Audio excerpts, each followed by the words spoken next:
Sa tingin ko wala namang problema ang IPT ngayon. Bukod din sa nagkakaroon kami minsan ng miscommunications or bad decision making, lalo na sa drafting.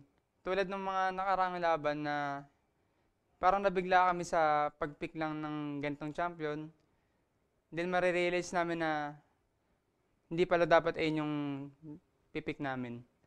Last time, ang role ko sa IPT ay support. Then one time, parang wala kaming jungle nun. Kasi after nung split nung spring, nag-ayos kami ng lineup. Then, one time sa scrim, wala si Kulit or si Hechizo. Then I try to play jungle. Then nakita nila ako ng parang potential na kaya ako mag-jungle. Kaya sinubukan nila. Yung pakiramdam ko ngayon is, syempre masaya kasi pinaglaro ako, nakapaglaro na ako as jungle. Kasi actually, both sa mid, ito talaga yung gusto kong role.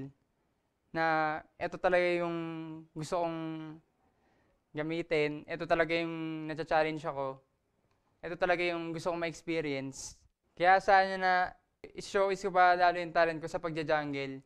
Since na ito yung, nandito na ako sa gusto ko, tsaka sa pangarap ko na magpakitang gilas sa PGS bilang jungle ng IPT.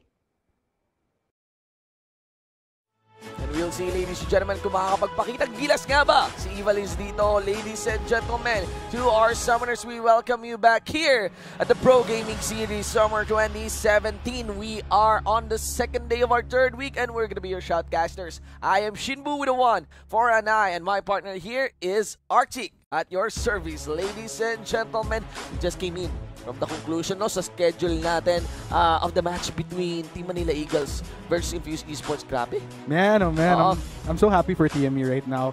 Then straight going, not only because they go straight into Rampage, but because of the fact that this is a long overdue victory that I feel that they deserve for so long, and finally nakuha nila yung pagkakataong yun. Yun nga, as in surprising. 10-0. So, dalawang teams na lang, no? Yung parang natitira sa kanila if you're counting for all the 14 matches, diba? Kung talagang tutuloy-tuloy itong undefeated streak nila. But one thing's for sure is that on July 31, we'll be seeing the Team Manila Eagles in the stage, ladies and gentlemen. Syempre naman, makikita nyo ang susunod nating matchup. As mentioned nga, Ivaliz, ladies and gentlemen, as IPT will be taking on Asian Arena for the second game. Onto our standings, makikita natin na yung situation ngayon dito ng Asian Arena talagang tight kasi they're at the bottom. They're at the bottom place, number 8 with 2 points to boot, 2-6 win-lose ratio compared to the number 3 team nga, which is Imperium Pro Team, 4-4 with 5 points to boot. Wow. Grabe. I mean, like, in comparison to TME just kind of sitting pretty right now, you know, they go straight into Rampage. For everybody else, it's still pretty much a brawl, anybody's game. Yes. Kasi we still have a few weeks into the split. So, yung mga nasa bottom, pwede mang humabol eh.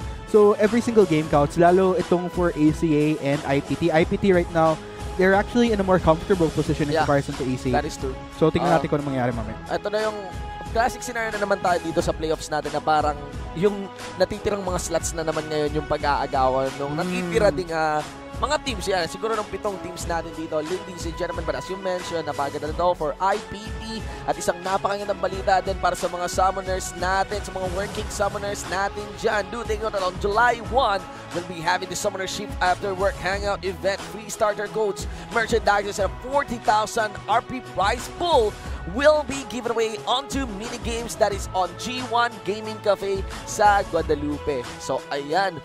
Do take note na yung mga matches natin. We still have this match and win promo. Ayan. Still have that match and win promo wherein ang mga ipapamili nating skins is on the racks ng epic skin giveaway. Those are of, if I'm not mistaken, 250 RP skin line. Yep. But here we go, ladies and gentlemen, the drafting phase, IPT versus ACA. And of course, first ban right off the bat from Echo is gonna be Anivia. You know, they really don't want to go for... IP doesn't want to have to deal with these wild card picks from ACA right now. Not to mention, Echo did perform quite a bit well on this Anivia, so I'm not really as surprised. It does force ACA to kind of stick to the more meta-oriented picks that are available. Okay. So, yeah, Gragas as well, gonna be a considered ban from Zinavla. So one okay. of the superstars, I'd say, of Asian Arena, if not the strongest player that they have right now. Tapos yan, Elise, of course, in much respect to Kulit, who will be playing for IPT right now. Unlike kapon nga, si Ivalis ang naglaro. Pero sa game natin ngayon, si Kulit na lang. Okay. So, medyo ano lang sa una nating video, pero it's gonna be Kulit. We know the aggression naman ng Kulit, especially in the jungle. And so far, ang taas ng emphasis ngayon sa jungle. Nakakalungkot to kasi ang nipis ng champion pool ngayon ng jungle. Among all pools, if you observe the game metas right now, even in international leagues, ayun nga, I think there should be more love in the jungle. At least mabalik yung ibang mga picks man lang para ma-diversify yung pool sa jungle. Ayan. So, ayan, for the last picks, let's go ahead and review them real quick. It's gonna be the Jarvan the fourth. Tapos itong ang Galio. So, nakita nga natin kung ganong ka-potent ang Galio na. It's almost a picker ban na kapag na-open yan, there's almost like a 90% chance that you'll win the game. Kahit, and nakita natin yung kahapon yung Mineski. They went for the Galio pick. Tapos, ang nangyari is, yung kahit anong effort ng IPT na i-shut down si Exosen early lane. That is true. Kasi kahit anong mangyari going to the mid game, gaya nga ng sinasabi ni Atlas, low economy tong si Galio na pagdating ng mid game, bawing-bawi siya sa mga heroes entrance, the CC that it brings. But yeah, anyways. Kaya nga, usapang economy di ba? Ang mura-mura bumili ng Dorans rin. Diba? Istangan mo lang ng Dorans ng Galio, medyo pasok na sa banga. Ang weird lang dito is, ano ngayon ang situation ni Galio? I'm really curious if sana may makalusot na Galio. Kasi, hindi na pwede yung pag-stack ng Dorans rin nga. The passive is unique now. 7.12 patch. Pero overall, not all the picks are complete here and the bans. So far, kahit sa compositions lang, what are your thoughts, Arctic? I mean, wow, looks like IPT gonna be pulling off the duo bot goals. Itong Saya and Rakan. Tapos, along with the fact that you're gonna pair it with an Ivern, I'm actually interested in seeing how the overall interaction of this composition will work out for IPT. Pero technically, we know that regardless of whatever composition IPT plays, they know how to play to their win conditions to the T. And itong featured matchup natin ngayon is gonna be the battle of the supports. Former captain of Team Manila Eagles. Asurai's favorite support. Oh yeah, yun, tama. Gado. And then of course, Moraita Boy, a personal favorite of mine who transitioned from the jungle role to the support role for Asian Arena. Laki ng difference ng KDA and GPM actually. But then again, Asian Arena, they kind of struggled at the start. So they did surprise us though, in all fairness, going 1-1 against Mineski. Hopefully, they'll continue to surprise us against another strong team such as IPT. And ayan nga, sa mga summoners natin, those are our players. I take this time to remind you, nung ating PGS Digital Fan Art Contest, all you need to do is draw the PGS Pro players, one per team. Submit that digital artwork and get a chance to win a piece of the pie from the 9K RP prize pool. For more info, do check out the article at esports.garena.ph/PGS. And dito na, Imperium Pro Team versus Asian Arena. I'm really interested kung ano, ang pinaka-interested ako, anong ginawang adjustments ngayon ng Asian Arena. There are actually lots of champions here na nagalaw ng 7.12 patch. Yung recently added 7.12 patch. Rumble has been nerfed on some of his on some of his cooldowns. Mas mataas yung damage niya, pero minus the minions. Pero yung cooldown niya, hindi na siya ganun ka-spammy when it comes to laning phase. I'm really curious how will Boy differ on this one. And of course, sa jungle din naman, para kay Kulit dito, which is on the Ivern, ni-nerf yung trigger seed niya. There's actually mas nunipis yung shield na to, and we do know na I think ang binawas yata will be around 40 health on this one. So ewan ko kasi ang trigger seed is napaka-spam. You do spam that a lot, and you actually, for the most part, pagdating sa mga team fights and mid-game fights, kung saan pinaka-nag-shine si Ivern, napaka-dependent nung allies mo at ikaw din doon sa triggers. So, tingnan natin kung ano yung itong mga series of nerf na to. Sa pool ba to, there's also a nerf din naman kay Saya, but it doesn't seem to be the case for Marquis Saya kanina on that first matchup. So there we go, and into the rift we go in just a bit as we head into the game between IPT and Asian Arena.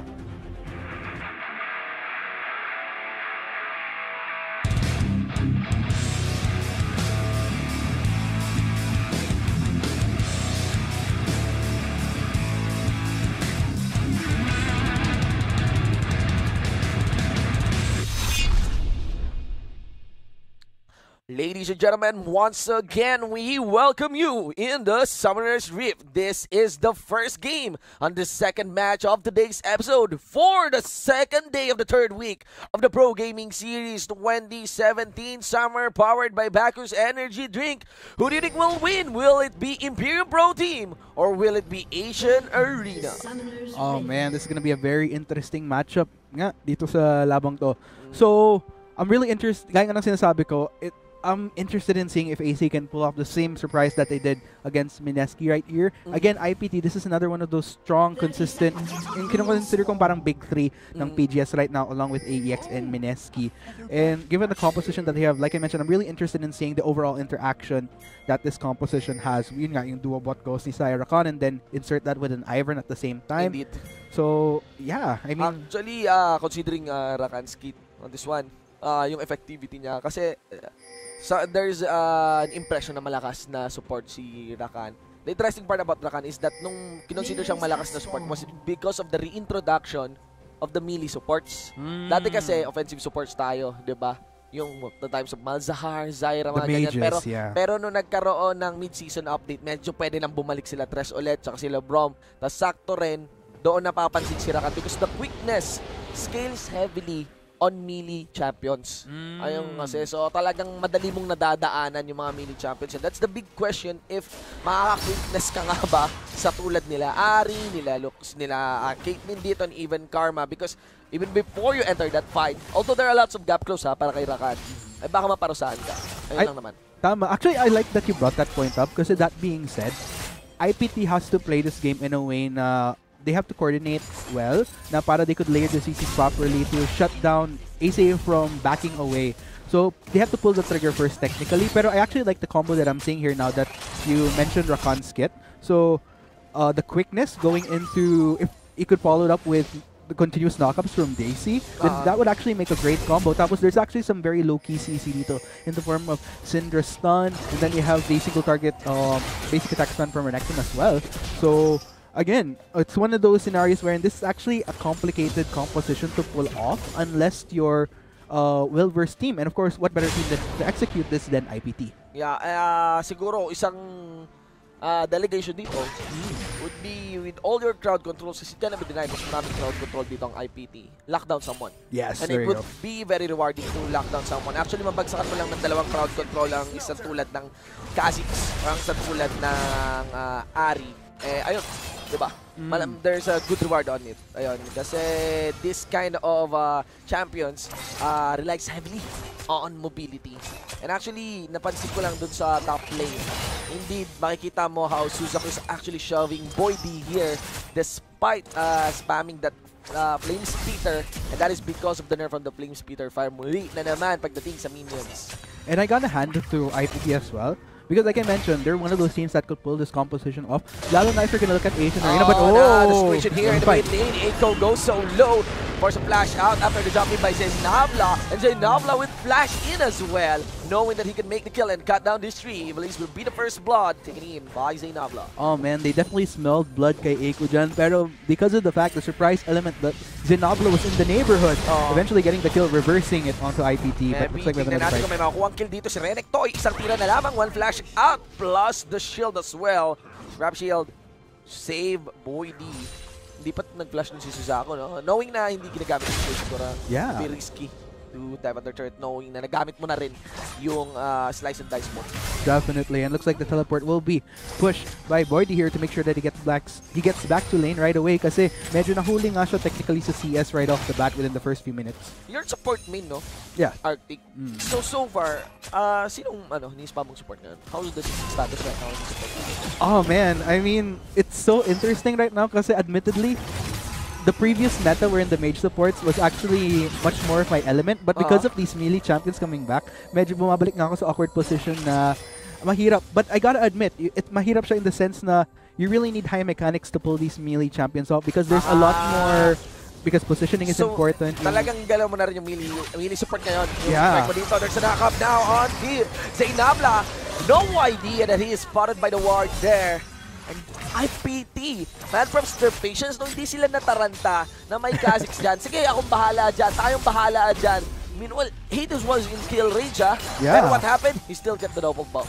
Grabe, and that's gonna be a good reversal right there. And in fact, it's gonna empower Hate. I mean, considering the fact that this is a Saya and Archon bot lane combo, like technically, okay itong bot lane rin ni Luxurian mo right away. Caitlyn long range prepares for a little bit. You get to farm from a safer distance. Not to mention, if things get really dirty, there's the shields and the Defiance coming. Well, the Defiance coming from Marita Boy. Yeah. So there's definitely a lot more precautions here that they could pull off. But now with that, because of the buffs now on Hate here, he's just gonna spam, and he has all the potential to spam and to retaliate with the pokes like there's no tomorrow. At dito mo makikita, mga kaibigan, ang kinaganda ng Doran Shield. Kaso walang Doran Shield dun sa bot lane eh. Yeah. Had it been there's a Doran Shield, meron sanang innate regeneration yun para mas masulit pa ni Hate dito yung kanyang double buff. But nonetheless, everyone is out there to take the fight. Right in the top lane though, Boydie has been supplying here by Suzaku's Renekton. Oh man, I gotta hand it to Boydie though. If you're gonna look at the performances over the previous games, he's actually been performing really well for ACA. I gotta hand it to him, even though, well, in general, ACA is a team with a lot of new blood. Marita Boy and Luxuria, yung mga veterans nga from the PGS technically. Pero yeah, that being said, it's a really interesting test here for Boydie that if he could translate his somewhat okay performance over the past games into going up such a strong top laner like Suzaku. Yes, and siguro, baka hindi lang naka-adjust pa si Boydie dito. Kasi talaga, mabigat yung mga number adjustment na ginawa kay Rumble. Definitely. Those are cooldowns, ladies and gentlemen. Even Scrap Shield has been touched by the 7.12 patch. So, it heavily affects his laning and it is a reflection here. We do know naman na lane bully si Renekton. Pero, we do know na if you're gonna pick someone, at least that someone na capable mag-perform Renekton in the past, it would be a Rumble. That doesn't seem to be the case right now, as the lead in the top lane is getting taken to almost more than, I think that's almost 14 CS lead there by Suzaku. And looks like Zinabla trying to power his way to level 6 to exert more dominance when he goes for more ganks. Because like you mentioned, Zinabla is one of those powers wherein he could really help out his team because of his aggression in just the general ganks. But that being said, he really needs to help ACA relieve some of the pressure because like we mentioned, Kate did get that buff from Zinabla, and then itong ang si Boydie struggling a little bit against Suzaku. Not only did he die, but also the CS is really another question here that Boydie might have trouble with. Actually, Boydie was forced to buy a cloth armor. Definitely gonna be delaying that hunting guys. Yeah, definitely. If ever, you know. Right now, checking the Keystone Masteries available for these guys. I can see na Wind Speaker's Blessing din. Talaga yung dalala dito nila Ivali's aiming to actually at least scale well onto picking up that redemption. And Curse of the Colossus para naman kay Rakan. I'm actually looking if there's an outlier here. There's the Deathfire's Touch onto Rumble as well. And the unique gold na hinahawakan itong dalawang team na to.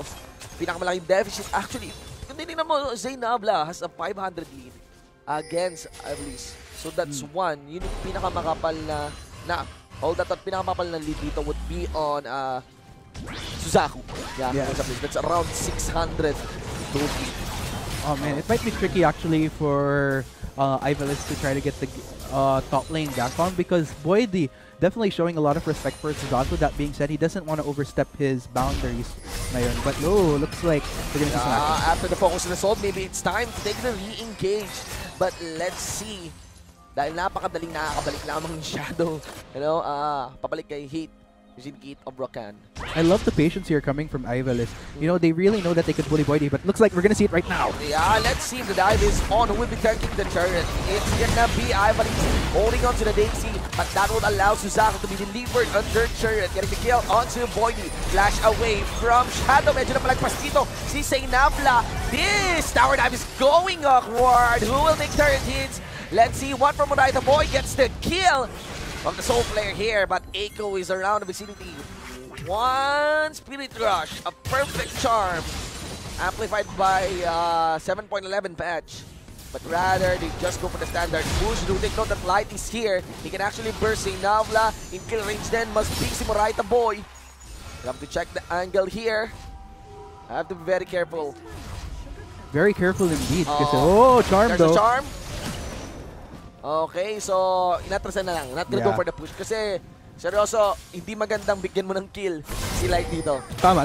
So, medyo kailangan humina naman ng ACA. Lalo na ang laki ng stakes ng match na to. Yes. And technically, they already did well. Kasi, in a way, there were so many things that could have went wrong for ACA dun sa dive na yun. But luckily, na-play nga nila to a point where they at least got one kill without suffering any casualties themselves. Yeah. Now, let's see here. Ivan is being pushed to experience in the jungle. The smite not secured. That is a Nabla will finish the kill with boy spikes. Onyx game. 3-2 pa rin tayo, ladies and gentlemen. 10 minutes into the game and the break that is awaiting in the map would be a mountain break. There we go. Okay, so hindi hunting guys. Oo nga naman. Sige, kahit defensive item, still a core item. It's gonna be the Zonya para kay Rambo. But in the bot lane, hate goes so low. Medyo nag-isa si Sainavla dito. Pero hindi na ngayon as Moraita Boy would join. Despite Avalanche would join as well. Ace in the hole. Finishes the kill onto Hate. And Zainabla gets popped by the nerf down. Trigger seed, ladies and gents. It's still a 1-4-1. Jungle for ADC. Oh man. Even though, sure, that was a 1-for-1, pero Zainabla kinda find himself in an awkward position where he missed the jump earlier. Ngayon naman, he missed the spikes. So, there were these scenarios wherein it could have been a bit faster for ACA. Kaya lang, because of those small misses, it actually contributed to even bigger things wherein I feel like Zainabla might have survived a bit longer or might have potentially even survived if he didn't miss those spikes. Because he missed the spikes, he missed the potential of slowing him down, and it took a bit more time to take down the Saya. And was it on melee range, the void spikes? Or full range? Technically, halos medyo melee. Melee range, no? So, pwedeng nagkaroon pa siya ng regeneration doon and survivability. But rather, hindi nila papayagang maipush itong huling torre nila as Luxuria dumabara. Sabi dito ng IPT, still not yet. The shield is there. Yes, it is. As the feathers gets blocked in, delivered by Shadow, along with Hate. The ADC of ACA gets clap on. Hashtag duo bot goals nga dito, si Shadow at si Hate. Working this Saya and Rakan right now. Even though there have been some attempts as to get Hate a little bit behind right now. 1-1, not to mention 20 CS up si Luxuria. So, ACA kind of did it. Pero then again, medyo bawi in a sense because Shadow in himself actually has a pretty good KDA right now, regardless. Indeed. Right now, for the Innate Gold, Shadow actually has 2k lead against the enemy support. But cannot be denied that Hate here is still behind by 300 gold. Konti lang naman. Wala pa naman tayo. Actually, kung merong mang malaking lead dito, still in the Renekton, we can expect that talaga pagdating sa laning. Like past 500, almost 600 gold lead against Boydie. Ooh, that's gonna be the stun though. But the question is, will the damage be enough? Yeah, looks like Eiko will survive another day for the meantime, taking a little bit of tilt right there. But we have a fight. And we have Zainabla as well in the top lane. So can he hack and slash through? There's Suzaku. He has no idea. He popped the Dominus in. Will there be any survivability? Where's the slice? And dies. He tries to sidestep the harpoon in. Plus the Flame Speeder tries to go for the 2v1. At least for the rage decks. No miracle play here. As Zainabla and Boydie walks out victorious in the 2v1. Oh man, it took a little bit longer, but with good reason. Kasi there's the respect for Suzaku at this point where they know na if they... Kayang i-outplay talaga ni Suzaku. Renekton yan. Pag 2v1 yan.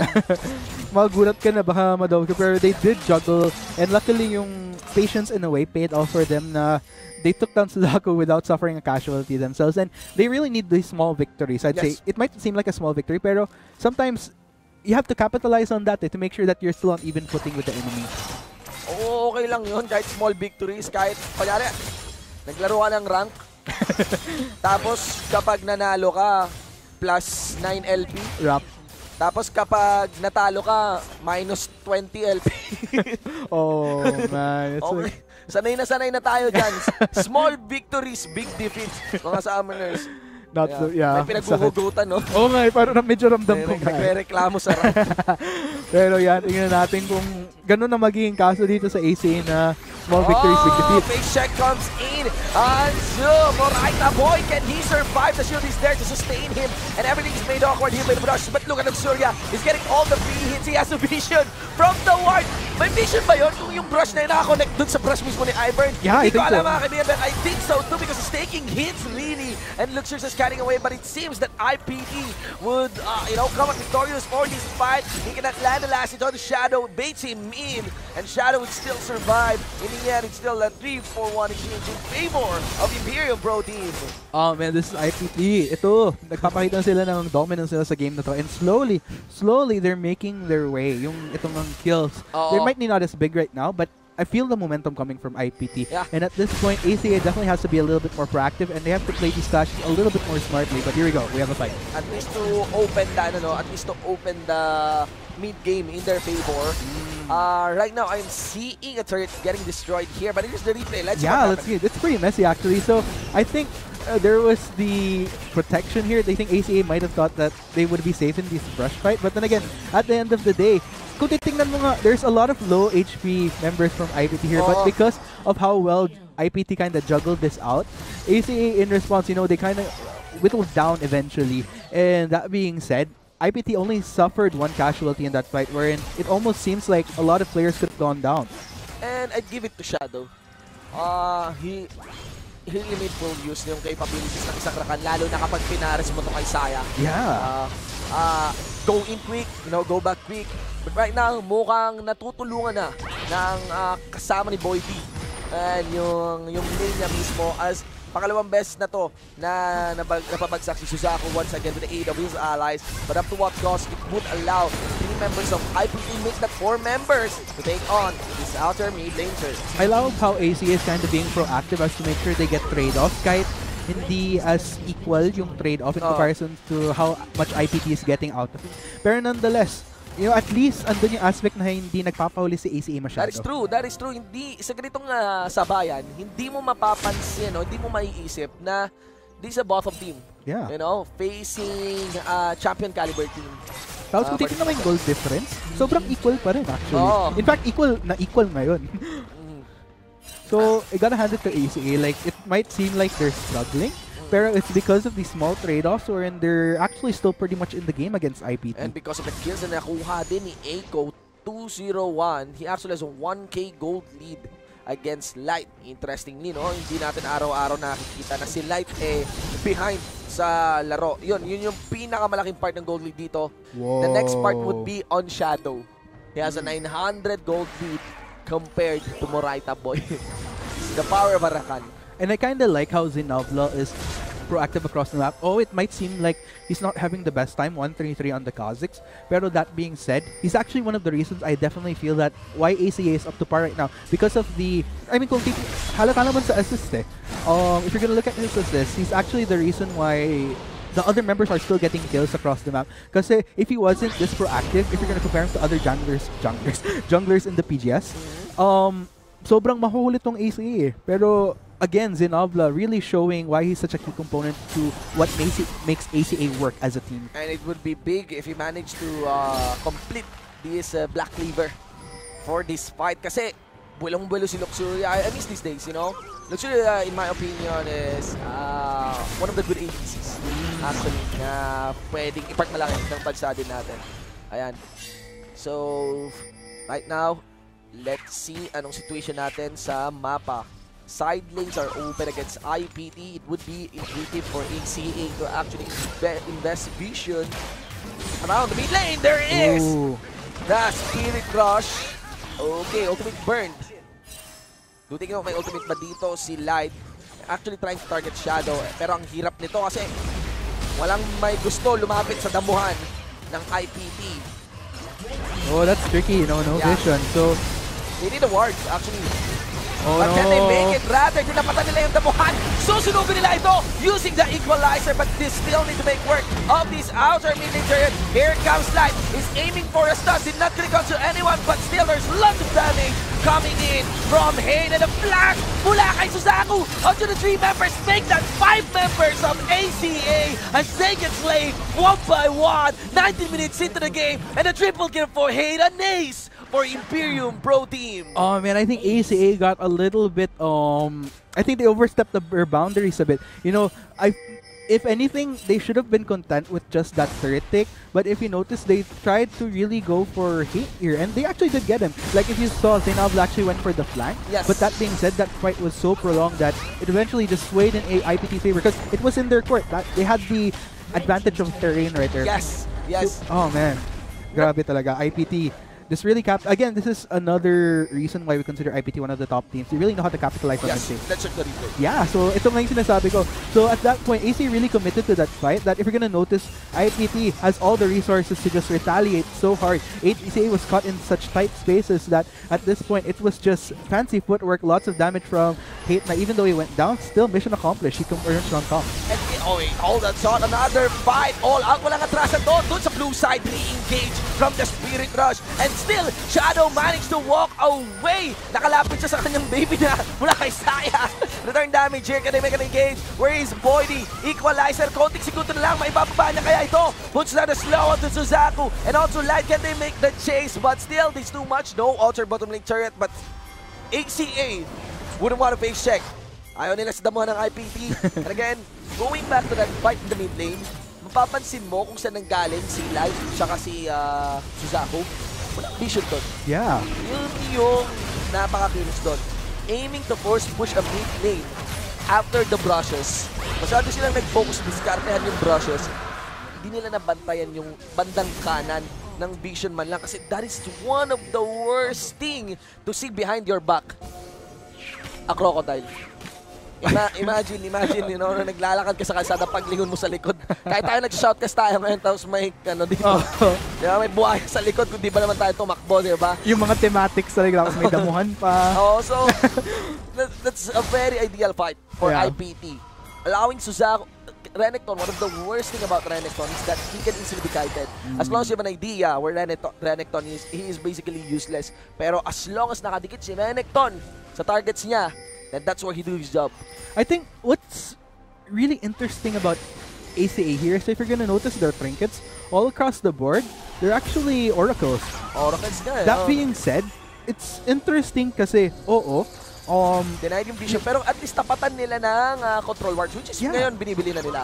Kasi kanina na-realize talaga nila, chong di natin nakita yung Renekton. Tsaka, if you think about it kasi, when you're going into these fights wherein, let's say, Ivalice is able to establish huge patches of brush, that being said, yung Oracle Lens, it grants you the silhouette of the champion, but not necessarily to the point where you could actually target him, especially pag yung mga hindi siya skill shot na pwede mo lang ibato.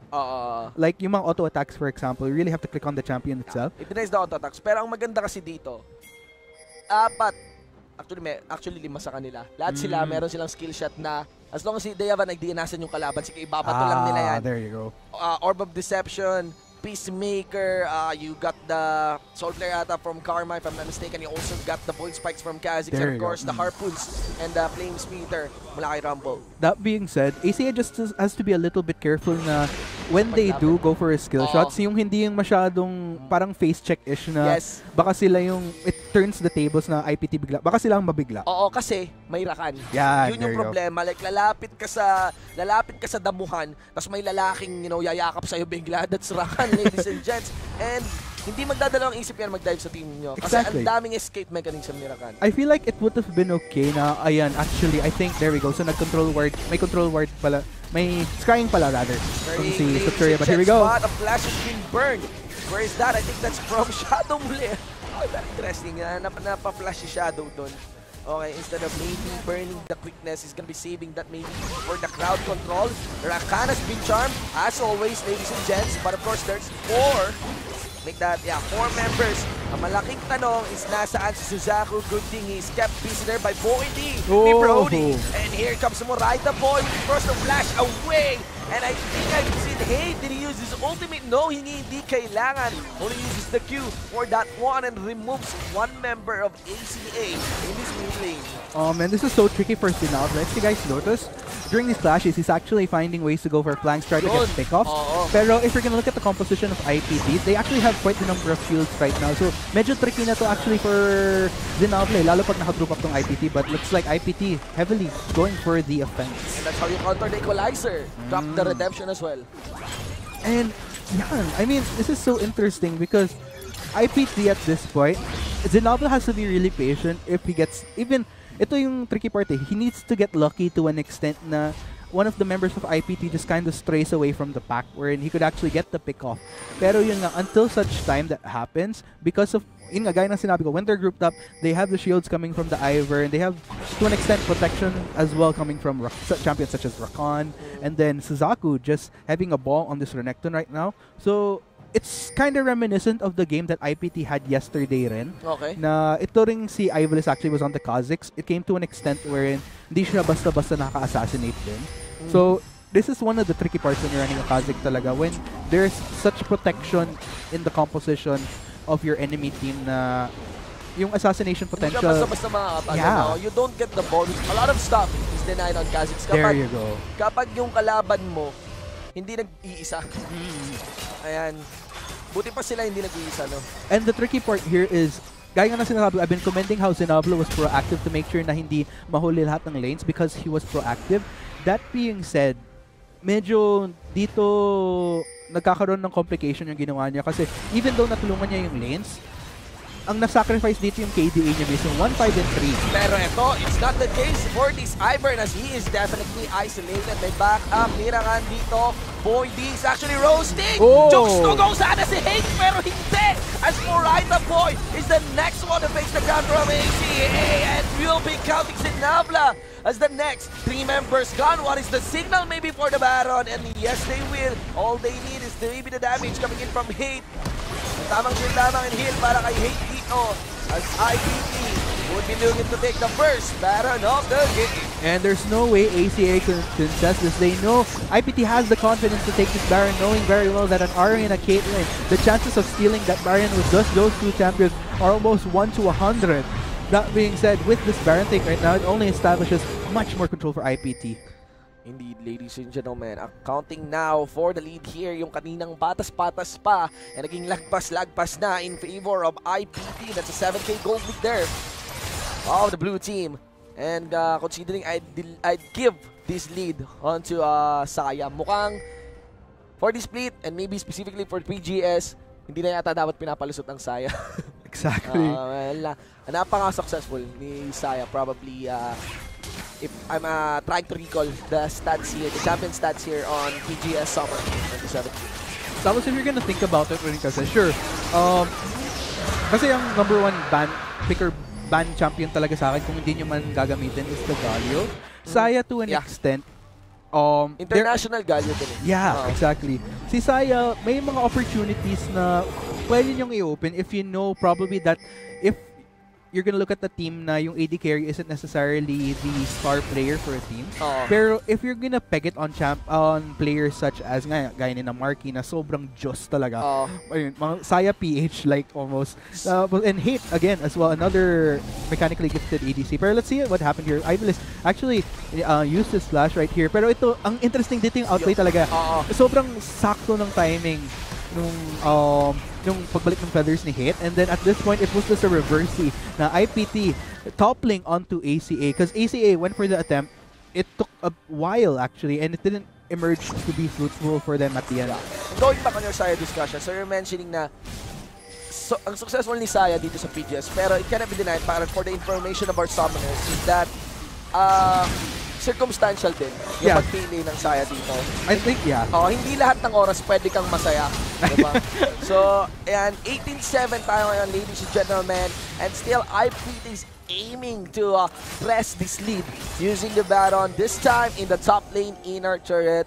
Actually, one of the best defense talaga to. Itong trap ni Caitlyn. And Boyd, I would recommend the Boyd to hold for this equalizer kasi game-changing pa rin yung equalizer dito. I still believe on ACA. Yung win condition dito ng ACA, hindi paborado. Yeah. Hindi paborado. You know, applicable pa rin na makakuha ka ng miracle equalizer even on top of this Baron. Baron enhance IPT and maybe turn things around on their turret. But not like this. Not like this, ladies and gentlemen. Suzaku. Pinapalo siya nung alam mo yung Millennial Disc from Yu-Gi-Oh! Yeah. Yun yung weapon ni dito ni Suzaku. It's time to duel. Sabi nga nila ni Yugi boy. Yugi boy. Oh gosh, naalala ko tuloy si Mandy. May twisted fate na. Oh man. And so in the end, it's not really the top lane, but rather the tight situation here for ACA is on their solo laner. Just Boy D and of course versus Suzaku. So there we go. Again, IPT. Ito yung sinasabi ko. Once you have that lead, it's very textbook. You establish control of the map, kind of choke your opponent to restraining how much they could linger across the map. Because there's, like I mentioned, there's that element of fear in where ACA doesn't, they have to play it a bit more carefully. They don't want to get picked off of the... Kasi ito nga gaya nga ng sinasabi ko, once your enemy has control, sobrang nalilimitahan yung pwede mong, yung roam potential mo And plus the fact that 4 out of 5 members are running lens, you miss that opportunity of utilizing that scrying orbs distance to foresee vision. Kahit sabihin nating temporary lang siya for that millisecond na IPT could take down. Pero still, that's a lot of information. Oh, that is true. Merong parang curtain tip sa League of Legends na when by default, hindi masama yung trinket mo na ward. Yun, it's always good enough. Pero like, if you have a lead, mas okay mag-sweeping lens. Pero if you're like behind, as you mentioned, mas okay mag-blue team. Exactly. Kasi when you're on the defensive, at least you can scout members, from a distance. And from a distance, nag-initiate dito, si Shadow, una na ako na kill. Si Hate, nauna na siya sa Rampage, mga kaibigan. And the Omidal Life is casted onto the Kha'Zix, onto the Caitlyn, onto Boydie, trying to at least roast the members here of IPT, but up to no avail, as Hate is getting his third kill in this engage. In the end, all of that given to the ADC of IPT, and it seems ACA has no answer for this siege. Oh man, 21 and 7 right now. 7 is divisible by 21. Triple the score right now. And IPT is on fire at this point, overwhelming ACA. Only 2 members, Morita Boy and Eiko to defend. And see here, they won't stop this. This is a 5v2. Potential ba? Even Suzaku hindi na to aatrasan. All you need is to let the crowd control. Onto the Karma, onto Morita Boy and Eiko. That connect that Q from Shadow, but all of that should be enough to take in their first inhibitor of the game. Oh man, and I don't know how ACA could get back into this game with such a heavy lead. 11,000 gold deficit, not to mention full control for IPT across the map.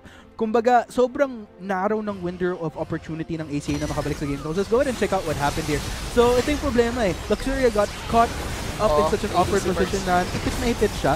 Na even though there were other members of ACA to back him up, because of how behind they are, parang wala na sila masyadong nagawa for Luxuria, and there technically isn't really that enough utility except for Morita Boy. So at this point, it's just a convergence. Like IPT just focus fires members of ACA one by one, and there's just so much IPT. There's so much pressure talaga. And reviewing that replay then, you could see the reflection of the power of the buff up Solari. Kanina yung buong IPT squad, tinayuan yung equalizer.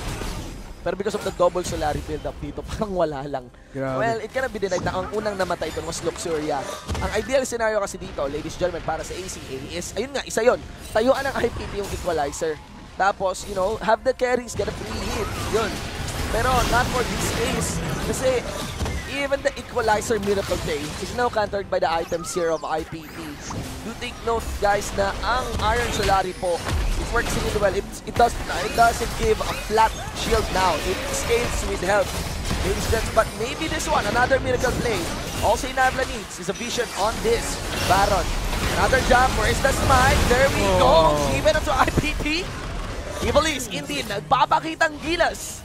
Using Ivern on this one. And once again, Boyd, ladies and gents, actually died on his own base here.